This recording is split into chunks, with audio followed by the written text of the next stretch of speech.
Lula é sortudo ou o neoliberalismo do Figueiredo, do Sarney, do FHC, do Collor, do Temer e do Bolsonaro é que dão azar? E é azar mesmo. Um lado e o outro lado é sorte. Vamos falar disso. Entender melhor o que acontece nesse processo todo. Antes, eu vou pedir para vocês dar aquele like, aqueles que não se inscreveram, se inscrevam no canal. E aqueles que puderem, embaixo aí vai o nosso Pix, que eu peço gentilmente, mas fortemente, que aqueles que podem colaborar, colaborem, a gente está precisando muitíssimo disso. Ainda estamos sentindo muito o efeito do bolsonarismo. E também do governo daquele impostor chamado Temer. Não que o Bolsonaro seja menos impostor, que ganhou uma eleição fraudada por ele e o Moro. Que, aliás, também se diz um liberal e defende o Estado mínimo, aquela coisa toda. Né? Talvez explique porque ele destruiu a economia brasileira com a Lava Jato, entendeu? Para poder beneficiar os americanos. Vamos ver.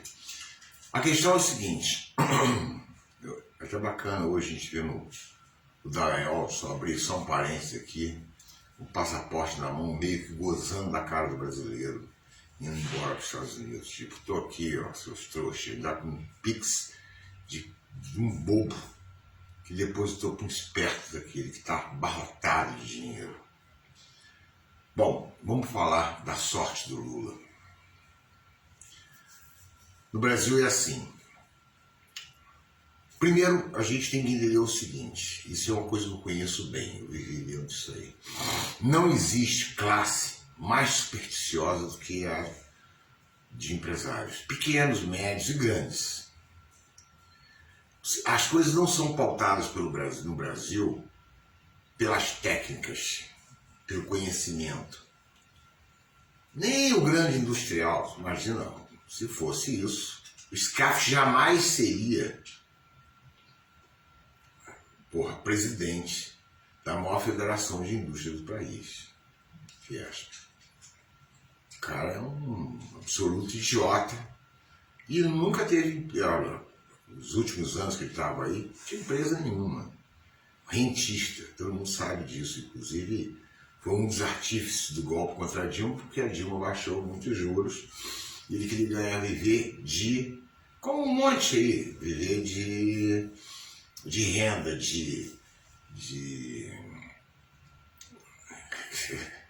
um banqueiro informal, né? O rentismo é isso, né? Esses grandes rentistas aí. E aí, por isso também a nossa ilustre mídia defende essa ideia de uns juros do Banco Central independente, entendeu? Que está na mão dos banqueiros, né? Das raposas, porque no final das contas é aquilo. Hoje, de novo, o mesmo quadro se repete. Inflação cai, risco Brasil desaba, o dólar, né, 4,70 e tal, caiu também, e já a bolsa subindo, a expectativa de investimento no Brasil subindo, as agências todas falando um pouco aquilo que o cara falou, que o Brasil seria a Suíça da América Latina. E eu não tenho nem condições de fazer essa avaliação se vai ser Suíça ou deixar de ser Suíça. A verdade é o seguinte, é uma coisa até prosaica. Todo mundo sabe que o grande problema do Brasil não é a riqueza, mas a distribuição da riqueza. A concentração de renda nesse país aqui, ela é colonial, é do período da escravidão. É a nossa ideia de civilização da classe dominante. Do ponto de vista financeiro, porque não existe elite. O Brasil não tem elite, o Brasil tem gente rica, muito rica, milionário, bilionário. Mas isso aí está longe de ser uma elite de alguma coisa. Os caras não pensam, não desenvolvem nada, entendeu? O Roberto Justus desse da vida, ele faz parte dessa elite, entendeu? Imagina isso. E a gente vê que é um pessoal barra pesada, Tanto é que apoiou pesadamente o Bolsonaro, mesmo o Bolsonaro matando 700 mil. Né? Então é aquela história. São os ricos que têm a mesma visão de mundo que tem o Bolsonaro, que tinha os militares. Quer dizer, os caras é uma cópia, ainda caricaturada da caricatura do reino brasileiro. Né? Então o Império aqui também tinha essas... Por mais que tentem pintar aí a família aí dos Pedros e do João, a visão era sempre muito jeca. O povo não. O povo tem uma sabedoria popular, uma crítica muito forte sobre tudo isso. Aí o cidadão médio, logicamente que esse aí parece mais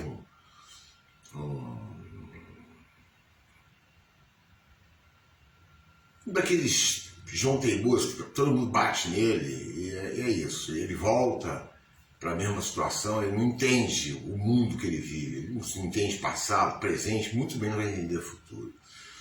Soma isso aos donos da bola de cristal, os homens do mercado. Os homens do mercado é um monte de molecote que vive de especulação jogando aquele negócio. Que acredita nesse processo mais ou menos como se fosse um campeonato de futebol. Tá? Então a visão dele é nenhuma. É aquilo que o Delfim Neto falou. O pessoal acredita que o mercado é tocado, então o economista acredita que o mercado é tocado por técnicos. Tanto não é, você vê, não tem explicação técnica nenhuma. Né? Do Neto, do Roberto Campos, entendeu? O Robertinho Campos Neto, eu copio o vovô, entendeu? Que por sinal, justiça seja feita, ele pode ter sido um medíocre, um idiota, como formulador de pensamento econômico. Mas de piadinha de salão, pelo menos para agradar essa burguesia de bosta, ele tem. O Paulo Guedes andava com um livrinho de frasezinhas do Campos. Que a única coisa que você lembra dele são, aliás, duas coisas que você lembra. Ele foi o inventor da hiperinflação, tá? Que explodiu o Brasil, tá? Com aquela ideia de reajustar a economia, né? Com uma espécie de gatilho, que primeiro eram de 6 em 6 meses, depois de 3 em 3 meses, depois de correção monetária, e depois de mês em mês, depois de semana em semana, e até que chegou de dia a dia e explodia. O troço tinha um preço de noite, de dia, de noite tinha outro preço. E isso já tinha explodido na mão do Figueiredo, que entregou para o Sarney, explodiu em meio, que entregou para o Collor, explodiu 3 vezes, roubou poupança, negócio. Depois veio o Fernando Henrique, queimou as estatais todas, enquanto tinha dinheiro para segurar aquele falso câmbio, porque é tudo mentira, ele ainda segurou até explodir, do primeiro e do segundo governo dele, brum, que ele foi embora, liberou o câmbio, acabou de quebrar quem já estava quebrado. Entendeu? Aí vem o Lula, arruma a casa toda sem plano mirabolante nenhum. Já observaram que não tem o único governo que não tem plano com o nome de ninguém. Ah, plano isso, plano aquilo, plano Collor, plano Bressa, plano isso. Entendeu? Funaro, plano cruzado, plano real. E não tem plano nenhum. O Lula vai equilibrando a economia. Vai, na medida do possível, pegando esse capital e abrindo o leque, fazendo uma distribuição de renda, que não é a 8ª maravilha, porque não se faz desse jeito. Mas já muda completamente o cenário político. Isso é óbvio. Óbvio. Vamos pensar no seguinte, um sujeito tem uma rua cheia de comércio. Sei lá, tem lá 200 lojas e tal. O que é melhor para esse pessoal? Um sujeito daquela rua ter 1 bilhão na mão e o pessoal continuar com a mesma renda? Ou pegar esse 1 bilhão e dividir entre 1000 pessoas que moram nessa rua cheia de comércio? O que vai fazer esse comércio crescer? O sujeito sozinho, que está verticalizada essa economia, ou você horizontalizar ela dividindo esse dinheiro com 1000 potenciais consumidores? A resposta é óbvia. E aí o cara vai comprar ali, o sujeito vai comprar lá, vai empregar mais, vai precisar de mais gente para poder... Bom, A famosa roda da economia, você começa a girar, que o Lula tanto fala. Então não há sorte nenhuma. Você tem uma contenção de gastos, de um lado, de uma maneira ordeira, bem feita, que o Haddad já tinha feito um trabalho desse na Prefeitura de São Paulo. Tanto é que ele deixou os cofres de São Paulo abarrotados. O Dória pegou aquele dele, teve que ter que elogiar.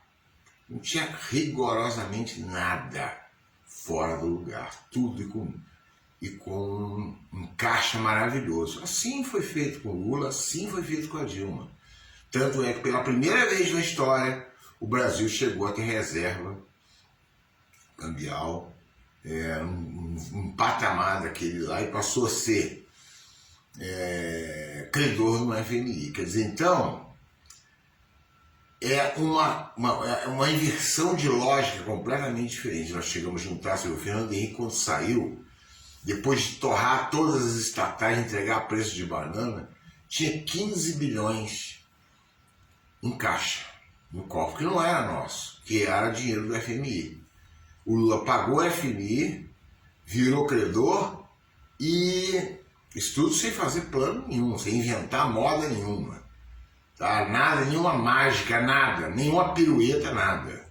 Tá? Agora, mudou completamente a concepção. Olha, horizontaliza, Bolsa Família vai criar condições para você ter um país, que isso aqui não é meia dúzia de ricos, né, que mandam, como diz o Paulo Guedes. Quem manda são os ricos, então deixa o pobre morrer aí pagando gás, não sei a quanto. Isso ele falou pro Bolsonaro, que vazou pouco tempo atrás.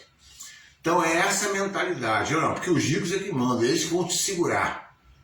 Foi mais ou menos isso que o Guedes falou com o Bolsonaro, quando o Bolsonaro reclamou com ele como é que o Lula baixou o preço do gás e o Paulo Guedes falou que não dava para baixar, e isso fez o Bolsonaro perder. Lógico que não foi. A situação da eleição foi uma situação que o Bolsonaro foi até longe demais. Primeiro, porque o Lula tem um voto consolidado que ninguém vai mudar, não vai mudar para Bolsonaro. E por mais que ele tenha roubado, utilizado todo tipo de subterfúgio e roubo direto, parando ônibus, não deixando eleitores do Lula votar, Paulo Guedes distribuindo dinheiro por baixo do pano, né, com orçamento secreto, com Lira. Bom, essa história toda você já sabe. Agora, o que fica claro é que o Brasil tem todas as condições de ser realmente a tal da Suíça latino-americana. Por quê? Porque ele tem potencial do ponto de vista intelectual, mas na sociedade, desenvolver processos. Agora, logicamente, o Estado não pode estar ausente disso, ao contrário, tem que ser um indutor de desenvolvimento. É o que o Lula está fazendo. Agora mesmo, por exemplo, eu estava lendo a Eletrobras. O que ela quer fazer? Demitir, porque o negócio dela é dar lucro. É terceirizar, é dar lucro aqui, é dar lucro ali, entendeu? Aí pede, como a Light está aí quebrada, entendeu? Eu falo, meu irmão, mas cadê os competentes? Cadê o setor que é uma maravilha? Aqui, Volta Redonda, a CSN privatizada tem 30 anos, dá uma olhadinha na poluição e vê que investimento que esse camarada fez na CSN, que eles falaram que ia se modernizar a economia de toda a região aqui, né, do Médio Vale do Paraíba. Nada. O que gerou foi desemprego, ele nunca quis saber, o cara quer saber de lucro. E a hora que acabar isso tudo, ele pega o dinheiro dele, vai botar em outro lugar. Na verdade, ele trabalha muito com o banco de investimento da CSN. Então, olha, tudo isso é uma grande cascata. Então o Lula está fazendo o quê? Feijão com arroz. Feijão com arroz. Tem nenhuma mágica. O que é mais interessante? Você pega Fernando Henrique, você pega Sarney, você pega Figueiredo, você pega Collor, você pega Temer, você pega Bolsonaro. Nenhum deles passou pelo setor privado na vida. Nenhum deles. E falam em diminuição do Estado, que o setor privado é que vai resolver a economia. Já o Lula, que ele vai ter sua ascendência trabalhando no setor privado, né? E ele entendendo todo o mecanismo, entende claramente que há uma limitação absurda para uma empresa privada dar conta de um país. Pensar no país. Ela faz de tudo para não pagar imposto, inclusive só nega muito. E justamente porque o Lula estava dentro da boca do leão, ele tem todas as condições de dizer: irmão, eu estava lá dentro, eu trabalhei lá dentro, eu sei como é que funciona. Isso aqui nunca vai dar base a ninguém, em termos de país. Então tem que ter uma estrutura. O que acontece? Hoje a gente paga uma luz caríssima e a Light quebrou. Como é que pode um troço desse? Agora, pergunta se os acionistas não ganharam muito dinheiro. Então o acionista ganhou muito, a empresa estava fraca economicamente, o consumidor pagando um absurdo na conta de luz, um negócio absurdo. Então todo mundo quer ganhar dinheiro para prestação de serviço, do que é essencial, que é o que os caras querem, eles querem filé. E agora de novo a Eletrobras vão repetir a mesma coisa. Eu espero que o Lula realmente reverta isso. Entendeu? E reverta outras situações através dos estados, que seja lá que for, inclusive com a Light. Tem que reduzir, tem que baixar os custos. Imagina você estar brigando aqui dentro com a China, vendendo os produtos dela direto. Como é que você pagando essa luz que a gente paga, essa energia que paga? Então o que acontece? Não há mágica, não há sorte, não há azarado. O que existe é o seguinte: os caras vendem uma quimera neoliberal que todo mundo acredita. Mas irmão, é só cortar aqui, cortar ali, cortar ali, cortar. Tá, tudo muito bem. E aí? Como é que vai ser? Quem é que vai consumir?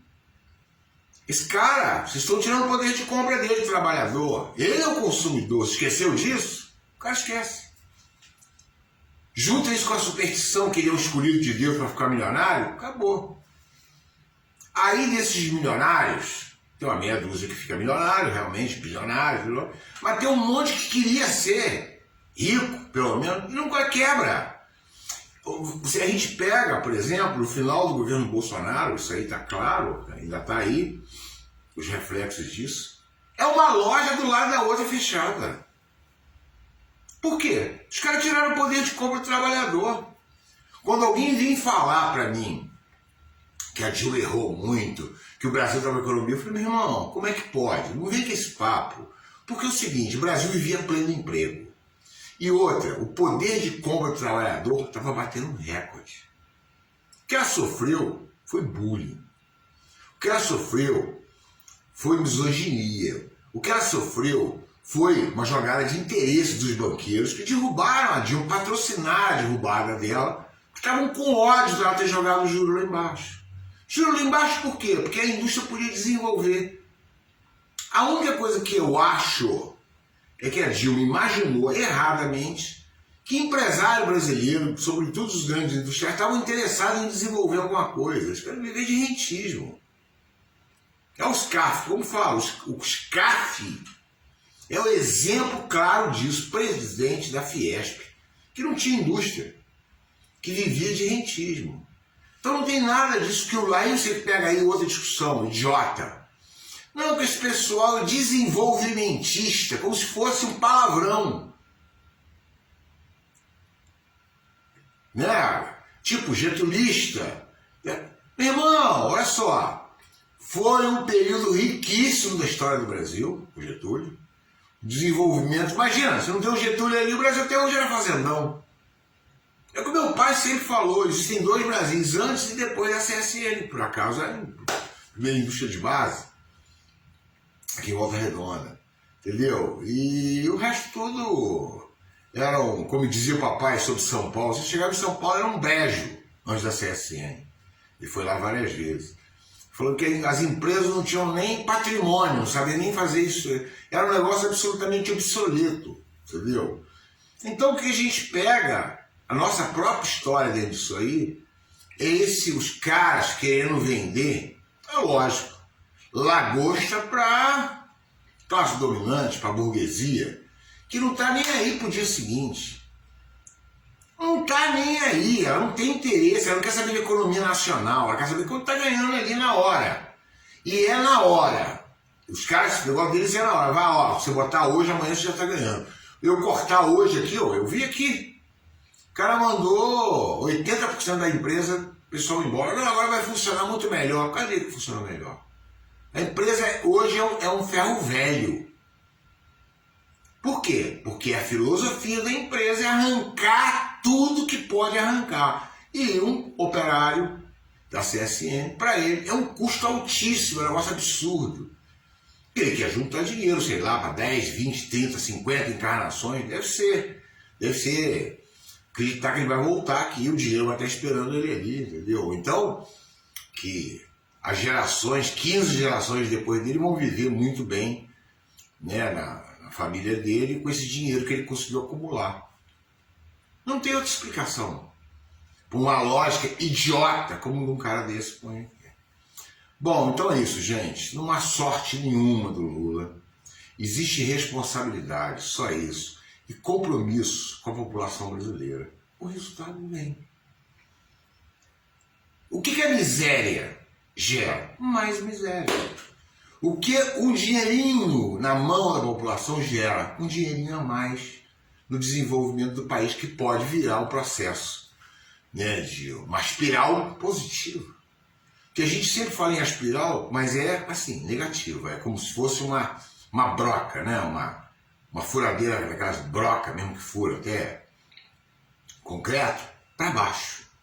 Todos eles. Primeira coisa que eles falam, olha, vamos reduzir o Estado, também não é assim, não gasta, não é isso, não é aquilo, blá blá blá, corte, tira direita. Tudo deles é assim. Os caras são bunda mole.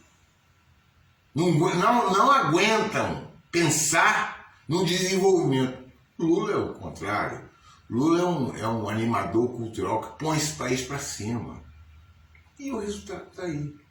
É completamente diferente o olhar 6 meses, 5 meses depois dele entrar no governo, que era com o Bolsonaro, que era um governo fúnebre, não só porque ele matou 700 mil e só falava em morte, em arma, não.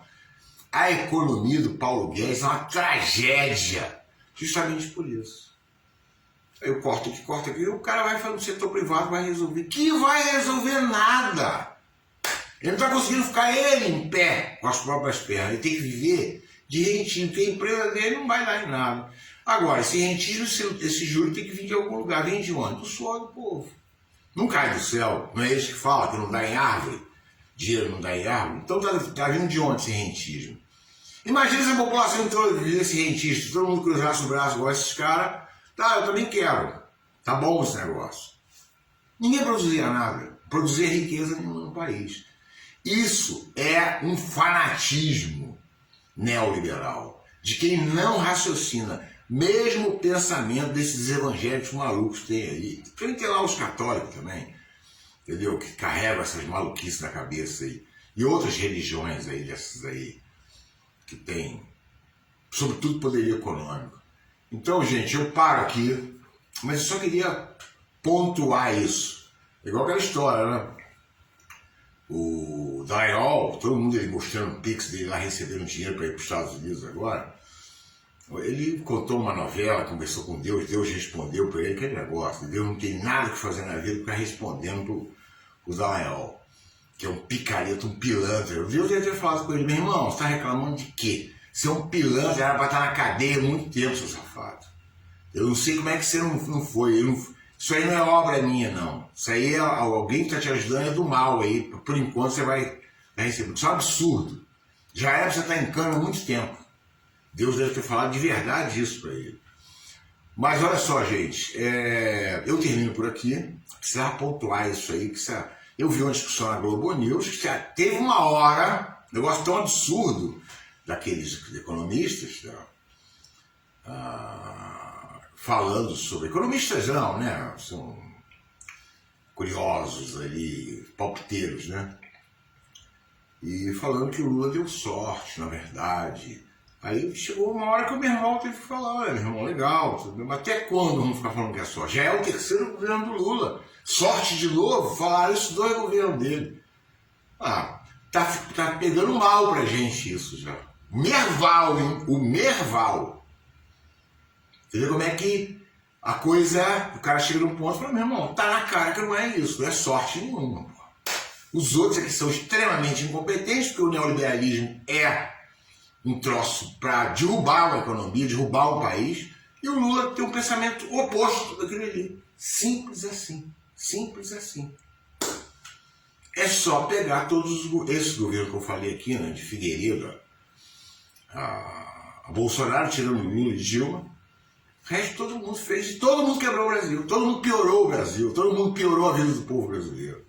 Ninguém faz 40, 50 milhões de miseráveis, entendeu? Na base do estalão ou por acaso, entendeu? Essa fome, essa miséria, essa linha de pensamento que os caras vieram trabalhando. Bom, eu paro por aqui e reitero com vocês que vocês dêem um like, compartilhem, por favor. Nosso vídeo precisa ter um movimento bem maior. Aqui meu nome é Carlos Henrique, aqui do blog Antropofagista, e deixei até por último para poder dar aquela forçada, reforçada, para que vocês colaborem. Eu não sou um Dallagnol que recebe trilhões de Pix, então, mas o pingado que dá já ajuda muito, porque tem um custo nosso trabalho, tanto no blog quanto aqui, e a gente precisa tocar o nosso barco. Então qualquer valor ajuda muitíssimo. O Pix está aqui embaixo, é só copiar e mandar bala. Valeu, gente. Amanhã nós estamos de volta.